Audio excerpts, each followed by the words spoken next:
6 oygacha bo'lgan chaqaloqqa har doim eng birinchi yordam beradigani bu dori o'rnida ham qo'llaniladigani bu ona suti hisoblanadi. Assalomu alaykum hurmatli ota-onalar. Bugun men vrach pediatr Bekmurod G'ezoza Aslidinovna qabulimga kelgan yangi birinchi oyijonlarni eng ko'p berilgan savoli va eng tashvishga solgan o'y-hayollari bilan sizlar bilan bo'lishaman. Sutim yetmay qoladi, sutim yetmay qolyapti, bolam to'ymayapti, nima qilishim kerak? Bu paytda nima qilinadi? Qachon qo'shimcha ovqat boshlasam bo'ladi? Sutim yetmaganini qayerdan bilaman degan savolga bugun javob beramiz. Inson yaralibdiki, har doim aytamiz, o'zini rizqi bilan 6 oygacha bo'lgan chaqaloqqa har doim eng birinchi yordam beradigani bu immunitet ko'targani, gemoglobin ko'targani, kasallikka chidamlish uchun, suv o'rnini bosish uchun, dori o'rnida ham qo'llaniladigani bu ona suti hisoblanadi. Xo'p, ona suti oyijonning xavotirga tushyapti, mana sutim yetmayapti. Xo'p, qayerdan bilyapsiz desam, bola vес olyapti, yaxshi o'syapti, o'zi yaxshi, qayerdan bilyapsiz desam, emi bo'lgandan keyin yana yig'layapti deyapti. Keyin aytaman, qancha vaqt emizyapsiz desam, 5 minut. O'zi aslida biz 20 minutdan kam bo'lmagan emizishni tavsiya qilamiz onajonlarimizga. Chunki birinchi o'rinda emizishni boshlaganda birinchi 5 minutda faqatgina suyuqlik, 5 minutdan keyin oqsil, uglevod, yog'larimizni so'rishni boshlaydi bolajonimiz.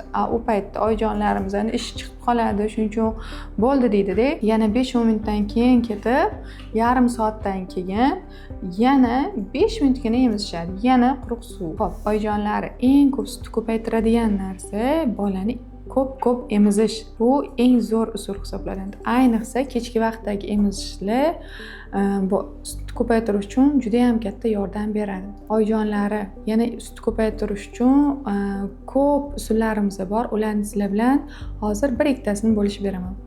Issiq dush, vanna qabul qilish. Bu juda ham yaxshi sut ko'paytirib beradi. Guruchli mahsulotlarni iste'mol qilish. Issiq ovqatlarni tez-tez, kam-kam, tez-tez yeyish. Ayniqsa issiq suyuqliklarni ko'p ichish. Bu degani novot choylarni bostirib ichish kerak degani emas. Chaqaloqni diatez qilib qo'yishingiz ham mumkin. Aynan tuxum yeyish kerak degani emas. Bu ham diatezga sabab bo'ladi.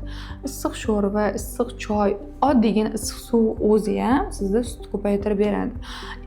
Bolani, chaqaloqni qancha ko'p emizsangiz, shuncha ko'p sut ishlab chiqariladi organizmda. Bu onadagi sutni yetmasligi, yetishi onani gavdasiga yo vesiga, onani nechinchi farzandini tug'ganiga bog'liq emas. Bu sizni bolangizga bo'lgan mehringizda yana bir marta bir ko'rinishi sifatida qaraganingiz ma'qul hisoblanadi. Endi qachon bolaga qo'shimcha ovqatlarni boshlash muhim, boshlash kerak degan savol ham keladi. Har doim aytaman, 6 oylikdan keyin.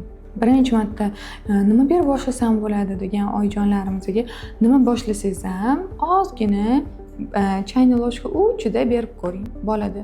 Bir kun kuzating holatini. Agar yaxshi qabul qilgan bo'lsa, uyqusi yaxshi bo'lsa, toshmalari chiqmasa, hech qanaqa kolikalar bezovta qilmaydigan bo'lsa, bolaga bu narsa yoqqan va keyingi kun bir chayna ложка bersangiz bo'ladi deb aytaman. Har doim qo'shimcha ovqat boshlaganlarda sabzavotli pyurelardan boshlashni tavsiya qilaman. Chunki bolajonlarimiz mevali pyurelarni boshlaganimizdan birinchi boshlab qo'ysak, sabzavotlilarni yemaydi. Chunki ta'mini ajratishni bilishib qolishadi. Shuning uchun brokolilarni, karamlarni, sholg'om, sabzilarni ezib blenderlab ozgina berib ko'ringlar. Keyingi 7-oylikdan mevali pyurelarga o'tsanglar bo'ladi. Agar sizga ham shu kabi videolar yoqqan bo'lsa, sahifamga obuna bo'ling. Farzand tarbiyasi va sog'ligi haqida turli xil ma'lumotlarni sizlar bilan bo'lishib boraman.